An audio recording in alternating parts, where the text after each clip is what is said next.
પંકજભાઈ મને કાલે મળ્યા હતા, તમે એમ કહો કે કરપ્શન નથી કરતા, 12 મહિના જેલમાં રહ્યા, રાજીનામું ન દઈ દેવું પડે? નહીં, તમારા પૂરા થયા પ્રશ્નો નથી થયા. ધણી વગરનું કામ રાખ્યું તમે. દિલ્હી આપણું રાજધાની, એને ધણી વગરનું કરી નાખ્યું તમે. બોલો એ હવે તમારું નામ ખાલી બોલી દો. મારું નામ ભલે એ ભાઈ મારી આમ ભાઈ કોઈ સાંભળો એ ભાઈ સાંભળો પણ મારી વાત સાંભળો, તમને 3 જવાબ આપી દઉં છું. મિત્રો આજે દિલ્હીમાં, ભાઈઓ અહીંયા રાખો, મિત્રો આજે દિલ્હીમાં હાઈકોર્ટે દિલ્હીની કોર્ટે ચુકાદો આપ્યો છે. સાંભળો મારી વાત. દિલ્હીની કોર્ટે ચુકાદો આપ્યો છે, મેં પોસ્ટ કરી છે.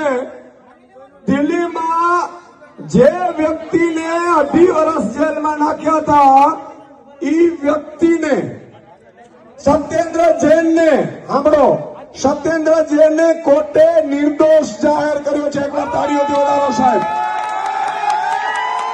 બીજું, આ યુવાને જે વાત કરી યમુના નદીની, હું યમુના નદીની વાત કરું, ત્યાં ઉત્તર પ્રદેશથી ગંદકી આવતી હતી, હરિયાણાથી ગંદકી આવતી હતી, દિલ્હીમાં કોઈ ગંદકી નથી આવતી. આ બીજી વાત.